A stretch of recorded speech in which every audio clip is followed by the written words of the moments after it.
My family kicked me out, then stole my car for a vacation. Now they're begging me to stop exposing their entitled lives to everyone. Hi, everyone. Before we dive in, a quick favor. If you enjoy content like this, please hit the subscribe button. It's free, supports the channel, and ensures you never miss out on amazing videos. All right, let's get started. Hey, Reddit. Growing up in my family wasn't exactly like your typical sitcom family where everyone has each other's backs. My dad, Alan, and my older brother, Jason, weren't just entitled, they were masters at it, like they had it down to an art. My mom, Linda, wasn't much help either. She just went along with whatever they did, no matter how messed up it was. Her favorite line was always, "That's just how they are," as if that was some magical excuse to let them do whatever they wanted. Alan's entitlement started way before I was born. He always acted like the world owed him something, and apparently, having kids was just a way to get more people to do stuff for him. He told me once about how his parents never said no to him growing up. If he wanted something, he got it, no questions asked. He liked to say, "That's how families should work," but what he really meant was, "Everyone should do what I want, or else." Jason was basically a carbon copy of Alan, just younger and more smug about it. If Alan said something, Jason was right there backing him up like a little mini sidekick. He didn't just inherit the entitlement, he leveled it up. He'd make fun of me for being too sensitive whenever I tried to stand up for myself. If Alan took my stuff, Jason would laugh and tell me to stop being dramatic. They were like a two-man wrecking crew for my sanity. I can't even count how many times they just took my stuff because they thought it was theirs by default. One time, I spent weeks saving up for a new laptop. I needed it for school, and I was so proud when I finally bought it. Literally 2 days after I got it, Jason grabbed it and started installing all these games. I told him to give it back, and he just said, "Relax, you're not even using it right now." Alan chimed in, "He's your brother, let him borrow it." Borrow? Yeah, right. I never saw it again without Jason's greasy fingerprints all over the screen. This was my life with them. Alan would take whatever he wanted, and Jason would back him up like it was his duty. Linda? She just stayed out of it, shrugging and muttering about how boys will be boys. No one ever had my back. I learned early on that if I wanted something, I had to keep it hidden or make it so they couldn't touch it. By the time I turned 18, I knew I had to get out of there. Living under their roof was suffocating. Every day was a reminder that nothing was mine. Not my stuff, not my time, not even my peace. I started saving every penny I could from my part-time job at a local hardware store. That's how I ended up with a 1998 Honda Accord. It wasn't much to look at. It had rust spots, a cracked taillight, and the engine sounded like it had a smoker's cough. But it was mine. I spent months fixing it up. Every paycheck went toward parts and repairs, new tires, a tune-up, replacing the battery. You name it, I did it. I wasn't just fixing a car, I was building my escape plan. Of course, Alan and Jason didn't see it that way. To them, the Accord wasn't my hard-earned ticket to freedom. It was just another thing they could use whenever they felt like it. I tried to set boundaries, but they didn't care. Jason took it the first time without even asking. I came home from work, and the car was gone. I freaked out and started calling everyone, only for Jason to stroll in hours later like nothing happened. He tossed me the keys and said, "Relax, I just took it for a spin." Alan backed him up, of course. "It's just a car," he said. "Don't make a big deal out of it." Things got worse from there. Every time I turned around, the car was gone again. They didn't even bother asking most of the time. I'd come home from a long shift and find out they'd been using it for who knows what. One day, they brought it back with a huge dent in the side. I lost it. "What the hell happened to my car?" I yelled. Jason just shrugged. "It's old. Who cares?" Alan, ever the diplomat, added, "You should be grateful we even brought it back." That's when I started hiding the keys. I wasn't about to let them trash the only thing I had, but hiding the keys only made them more determined. One night, I woke up to the sound of Jason rummaging through my room, looking for them. When I caught him, he just laughed and said, "Don't be so paranoid." The final straw came one morning when I woke up and the car was gone again. This time, they were working as a team. Alan had found the spare key I didn't even know they had, and he and Jason had taken the car on one of their infamous trips. I called the cops. Hours later, I got a call from the police. Alan had been pulled over for speeding, and Jason was in the passenger seat laughing about it. When I went to pick up the car, Alan had the nerve to lecture me. "If you weren't so selfish, we wouldn't have to do this," he said. "Are you serious?" I snapped. "You stole my car." When we got home, Alan sat me down in the living room and dropped the hammer. "If you can't handle living under my roof, then you're out. You have 2 weeks to pack your stuff." Jason was sitting in the corner, smirking like he just won some kind of prize. "Good luck out there," he said, his voice dripping with fake sympathy. Getting kicked out wasn't even the worst part. I mean, sure, it felt like a slap in the face, but honestly, I'd seen it coming for a while. Alan always had to have the last word, and Jason loved stirring the pot. What really pushed me over the edge was how smug they both were about it, like they genuinely thought they were teaching me some sort of lesson. I spent the first night just lying on my bed, staring at the ceiling, thinking about how I ended up here. All I wanted was to have something that was mine, something they couldn't take or ruin. That stupid old Honda Accord was supposed to be my ticket out of their grasp, and now not only had they wrecked it, but I was out on my ass with nowhere to go. The next morning, I went out to check the car. It was sitting in the driveway like nothing had happened, but it felt different now. I walked around it, running my hand along the side. The dent Jason put in it was still there, glaring at me like a reminder of every boundary they'd bulldozed. The interior smelled like fast food and sweat. They'd left trash in the back seat, empty soda cans, crumpled up wrappers. My car, the one thing I'd worked so hard for, had been turned into their personal dumpster. I started cleaning it out, muttering to myself the whole time. Selfish? Really? I'm the selfish one? Every piece of garbage I threw away felt like I was tossing out a piece of their entitlement. It didn't make me feel any better, though. The damage was done. As I was wiping down the dashboard, Alan came out onto the porch with his coffee, acting like he owned the place. Well, he did, technically, but you know what I mean. He leaned on the railing, watching me like he was waiting for something. Finally, he said, "What's your plan, genius?" I didn't even look at him. "What's it to you?" He laughed, like I just said the funniest thing in the world. "You think you can survive out there without us? Good luck." Jason stepped out behind him, shirtless and eating a bowl of cereal like he hadn't a care in the world.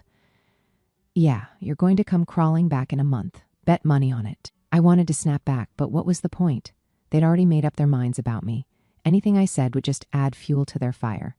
So I just kept cleaning the car. Alan eventually got bored and went back inside, but Jason hung around, leaning against the porch rail like he had nothing better to do. "You know," he said between bites of cereal, "Dad's right. You're going to fail. You don't have what it takes to make it on your own." I finally looked at him, and for a second, I thought about saying something, but then I realized nothing I said would matter.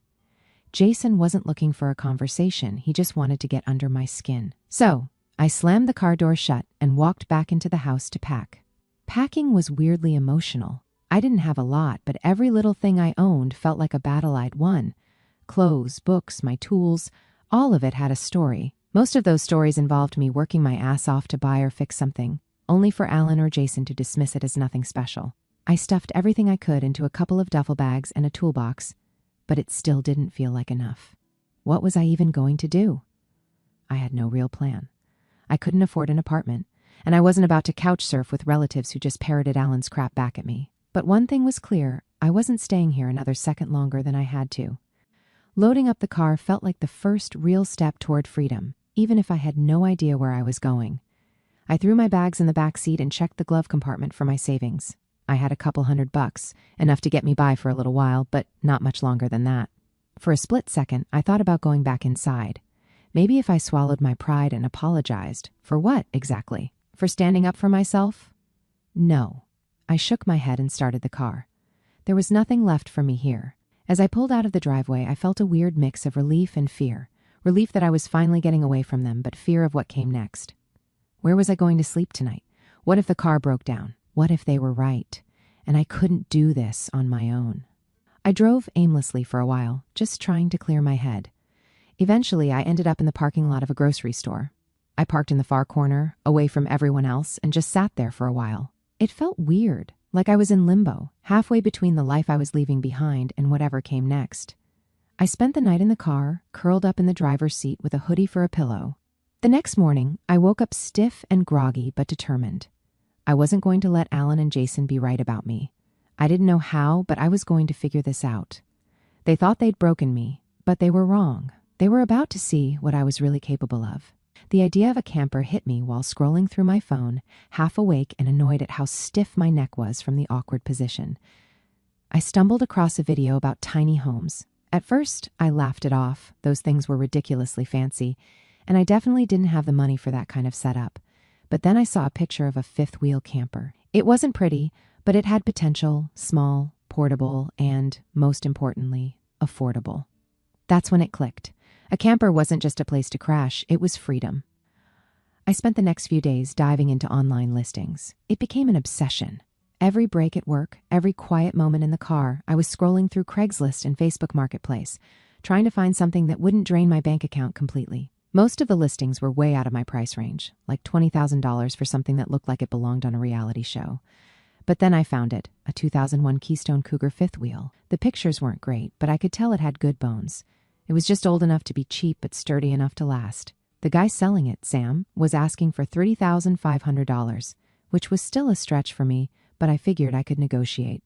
A few days later, I was driving out to meet Sam at his property, which was about 45 minutes from where I was staying. Or, well, parking.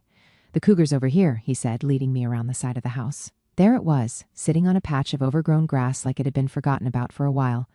The paint was faded, and there were a few dents along the side, but it looked solid. "She's a little rough around the edges," Sam admitted, "but the plumbing works, and the roof doesn't leak. Tires are new, too." I walked around it, checking every detail. The interior wasn't much to look at, cramped and dated, with peeling wallpaper and a faint musty smell, but it had everything I needed: a small kitchenette, a bathroom, and enough space for a bed. "How firm are you on the price?" I asked, trying to sound confident even though my stomach was doing flips. Sam scratched his chin, thinking it over. "Tell you what, if you can haul it out of here this week, I'll knock it down to $3,000. It was still a lot of money, but I couldn't pass it up. "Deal," I said, shaking his hand. The next hurdle was figuring out how to actually tow the thing. My Honda wasn't going to cut it, so I called my cousin Ethan. He was one of the few family members who wasn't completely wrapped up in my dad's nonsense. Ethan was the kind of guy who always had a solution, usually involving tools, a truck, or both. When I told him what I was up to, he didn't even hesitate. "Bring your car over and we'll figure it out." Ethan's place was about 20 minutes outside town, on a chunk of land big enough to house his collection of old trucks and project cars. He'd been working on cars since high school, and his garage was a mechanic's dream. When I pulled into his driveway, he was already outside, wiping his hands on a rag. "So, you're really doing this, huh?" he said, grinning as he leaned against the hood of his truck. "Yeah," I said. "I've got to get out of here. This is the only way I can afford my own space." He nodded, like he got it completely. "All right, let's see what we're working with." We spent the rest of the afternoon rigging up his truck to tow the camper.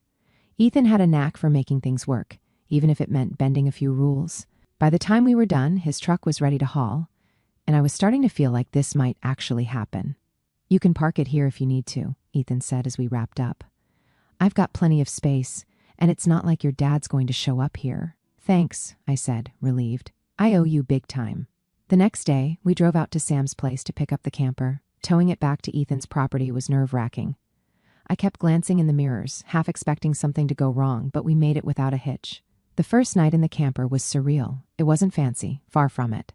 I slept on an old mattress that smelled vaguely of mildew, surrounded by peeling wallpaper and a tiny sink that dripped if you didn't turn it off just right. Over the next few days, I started fixing it up. I scrubbed every surface, patched a small hole in the floor, and added some cheap string lights I found at the dollar store. Ethan helped me hook up a water supply, and I managed to find a used propane tank for the stove. It wasn't much, but it was starting to feel like home.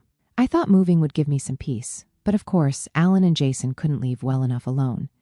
I didn't tell them where I was staying, but news travels fast in my family. I guess someone mentioned my setup to them, probably thinking they were making polite conversation. Next thing I knew, they were back in my business. A couple of days later, Ethan came to the camper while I was working on patching up the roof. "You got company," he said, pointing toward the driveway. I climbed down the ladder and spotted Alan's beat-up truck pulling in with Jason riding shotgun. "Great," I muttered, wiping my hands on my jeans. "What do they want now?" Alan got out first, acting like he owned the place. Jason followed, his usual smug expression plastered across his face. They didn't even say hi. Alan just walked right up to the camper, looking it over like he was appraising it. "Nice setup you've got here," he said, his tone dripping with fake politeness. "Looks like it could use a little TLC, though. You keeping up with the maintenance?" "What do you want, Dad?" I asked, crossing my arms. Alan smiled, but it wasn't friendly. "We've been talking, and we think it's time you showed a little gratitude. Let us take the camper out for a weekend. It's not like you're doing anything important with it." Jason jumped in before I could answer. "Yeah, it's just sitting here. You can live without it for a couple of days." I could feel my blood pressure rising, but I took a deep breath before responding.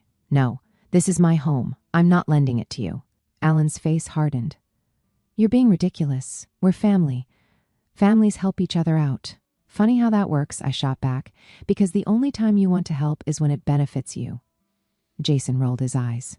Here we go again. Always the victim, aren't you? I ignored him and focused on Alan.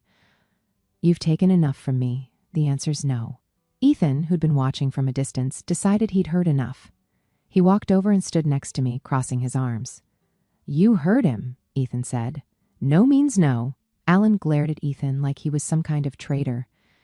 This doesn't concern you, Ethan smirked. It does when you're on my property. For a moment, I thought Alan was going to blow up, but instead he shook his head and muttered, Unbelievable. He turned to Jason. Come on, we're leaving. As they drove off, Alan said, You're going to regret this. I wish I could say that was the end of it, but of course, it wasn't. A few days later, I started getting calls and texts from family members.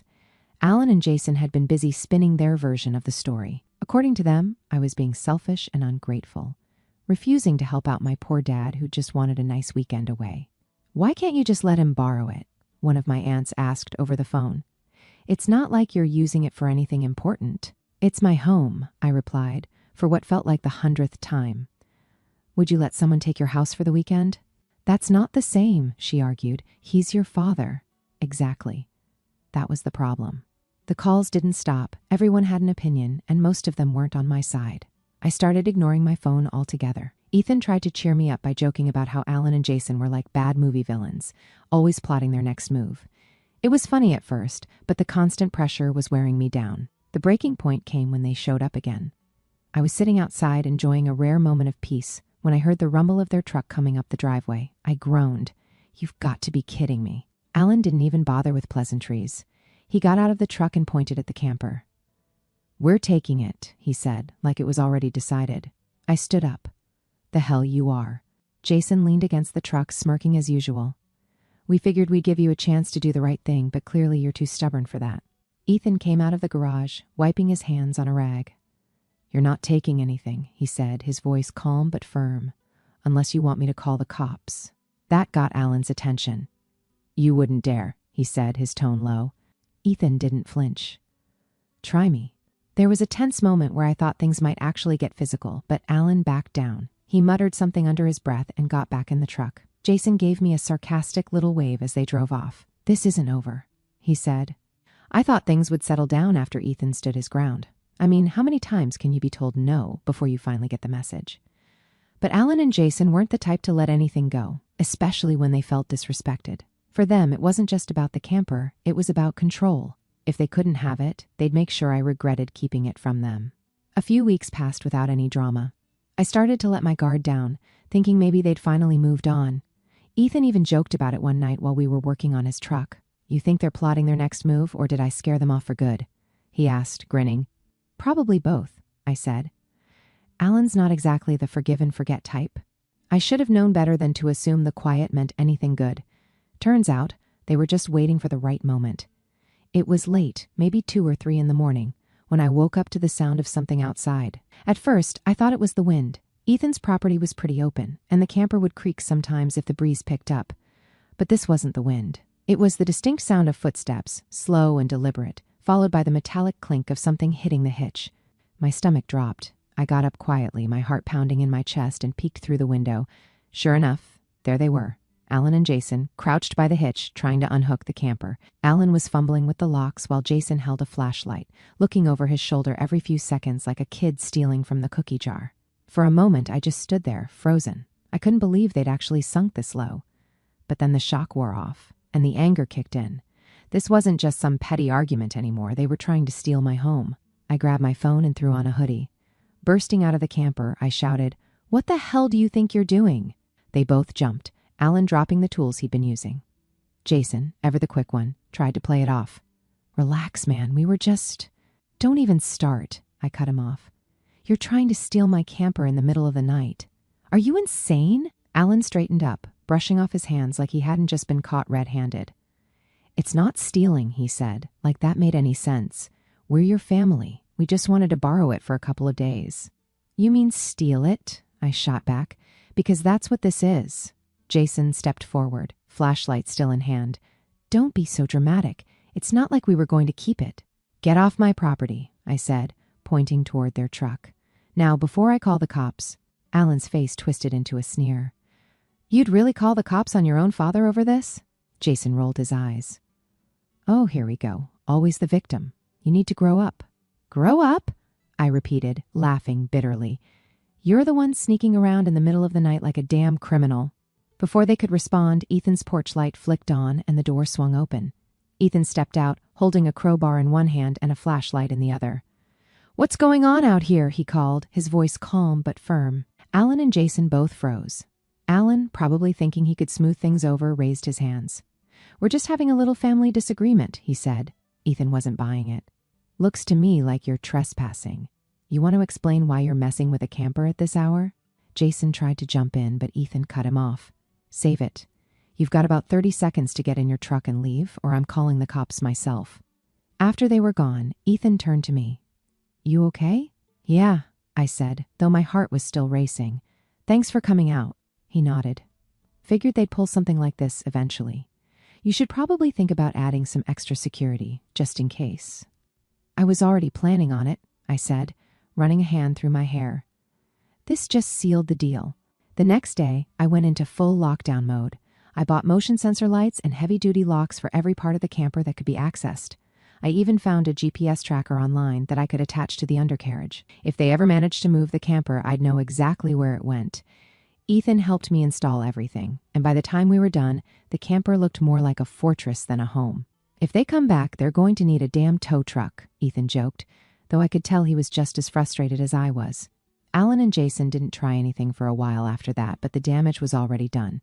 Every little sound outside made me suspicious, and I started checking the locks obsessively. It wasn't just about the camper anymore. It was about feeling safe, and they'd taken that from me.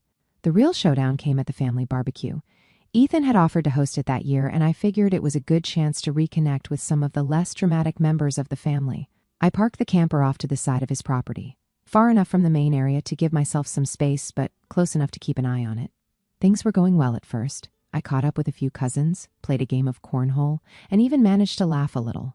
For a moment, it felt like maybe we could all just have a normal day without any drama. And then Alan showed up. He didn't waste any time. The moment he saw the camper, his face twisted into a scowl, and he made a beeline for me. Jason was right behind him, smirking like he couldn't wait to watch the fireworks. You really brought it here, Alan said, loud enough for everyone to hear. You couldn't let your old man borrow it, but you'll drag it out here to show off? I sighed, already exhausted by the conversation. It's my home, Dad. I'm allowed to take it wherever I want. Unbelievable, he said, throwing his hands up. You don't care about family at all, do you? After everything we've done for you, Jason chimed in, because of course he did. Yeah, real classy, man. You're making this whole thing about you. By now, a small crowd had gathered, clearly enjoying the drama.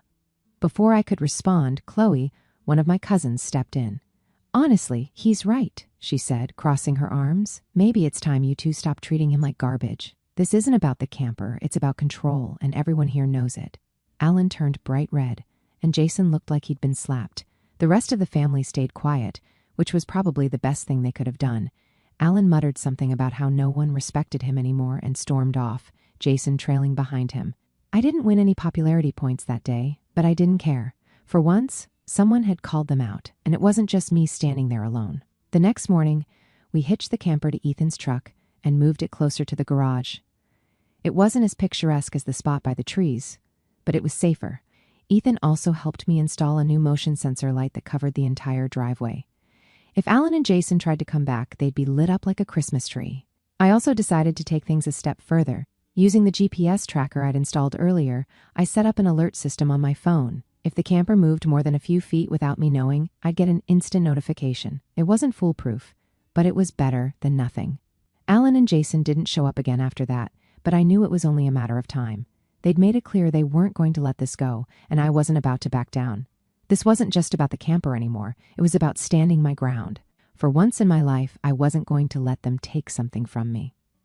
As I sat in the camper that night, surrounded by the soft glow of the string lights I'd put up, I felt a strange mix of exhaustion and determination. They could try all they wanted, but this was my home, and I wasn't going to let them take it without a fight. For a while, things stayed quiet. Alan and Jason must have realized that showing up uninvited wasn't going to work anymore. especially with Ethan ready to shut them down the second they tried something. But knowing them, I couldn't shake the feeling that they were planning something. They never really let things go, they just waited for the next opportunity. And that opportunity came when I had to leave town for work. It wasn't anything major, just a couple of days helping out at another branch of the company I worked for. Before I left, I triple-checked everything. The camper was locked up tight, the GPS tracker was set, and Ethan promised to keep an eye on things while I was gone. I even joked with him about needing a security detail. "Don't worry," he said, smirking. "If they try anything, I'll handle it." I didn't think they'd have the guts to try again, especially after the mess they'd been causing. The first night I was away, I got a notification on my phone from the GPS tracker. At first, I thought it was a glitch. Maybe a strong wind had jostled the camper, or a curious animal had triggered the motion sensors. But when I opened the app and saw the live location, my stomach dropped. The camper was moving. I stared at the screen, trying to process what I was seeing. It wasn't just moving a little, it was cruising down the highway, heading away from Ethan's property. I called Ethan immediately. "Hey, did you move the camper?" I asked, my voice shaking. "What?" "No," he said, sounding confused. "Why?" "Because it's gone," I said. "The GPS says it's halfway to town." There was a brief silence on his end, followed by a sharp curse. "That son of a... It's got to be your dad." I called the police right away. Trying to explain to the dispatcher that my dad had stolen my camper wasn't exactly easy. She asked for proof of ownership, and I told her I had the title and the GPS logs to back it up. She said they'd send officers to intercept the vehicle and advised me not to confront him myself, as if that was even an option. I wasn't anywhere near the camper. Meanwhile, Ethan wasn't waiting around. "Send me the GPS location," he said. "I'm heading out now." I gave him the coordinates and then sat there, staring at my phone, helpless and furious. Alan and Jason had really done it this time. Stealing my car was one thing, but this was on another level. It didn't take long for Ethan to catch up with them. He called me as soon as he spotted the camper. "They're on Old Mill Road," he said. "I'm staying back until the cops get here, but I can see them clear as day. Your dad's driving, and Jason's riding shotgun." "Figures," I muttered. "Just keep an eye on them." A few minutes later, the police arrived. Ethan stayed on the line, describing everything as it happened. The officers pulled Alan over just as he was turning into his driveway. Ethan parked nearby, watching as the situation unfolded. "They're talking to him now," he said. "Your dad's trying to argue, but they don't look like they're buying it." I felt a small surge of satisfaction hearing that. Alan had always been good at talking his way out of trouble, but this time he'd gone too far. The call ended when Ethan said he'd head back after the situation was under control. By the time I got back into town the next day, Alan had already been arrested. Jason wasn't charged, he wasn't the one driving, but he'd apparently thrown a fit when the police took Alan away. When I went to the station to provide my statement, the officer handling the case was surprisingly understanding. "You're sure you want to press charges?" she asked. "This is your father, after all." "Yes," I said without hesitation. "He's been crossing lines my whole life, and I'm done letting him get away with it." Alan pleaded guilty a few weeks later. He avoided jail time, but he was slapped with a hefty fine and ordered to pay restitution for the trouble he caused. I heard through the family grapevine that he was furious about the whole thing, but I didn't care. I was done listening to his excuses. Jason, meanwhile, sulked in the background, acting like the victim in all this. He even tried to call me once, but I didn't bother picking up. Most of the family was divided. Some thought I'd gone too far, that I should have just let Alan borrow the camper and avoided all the drama. Others, like Chloe, said it was about time someone stood up to him. For the first time, I didn't really care what any of them thought. I was finally free from their nonsense, and that was all that mattered. With Alan and Jason out of the picture, I decided it was time to hit the road. I'd been saving up, and I finally had enough to make a fresh start. Ethan helped me make sure the camper was road ready, and we even installed a few extra security measures just in case. "You're really leaving, huh?" Ethan said as we hooked up the camper to my truck. "Yeah," I said. "It's time." He nodded. "Well, don't be a stranger. And if Alan or Jason tries anything, call me. I'll take care of it." I laughed. "Thanks, man, for everything." Driving away from Ethan's property felt surreal. For the first time in my life, I wasn't just running from something. I was running towards something. I didn't know exactly where I was going, but that didn't matter. What mattered was that it was my decision.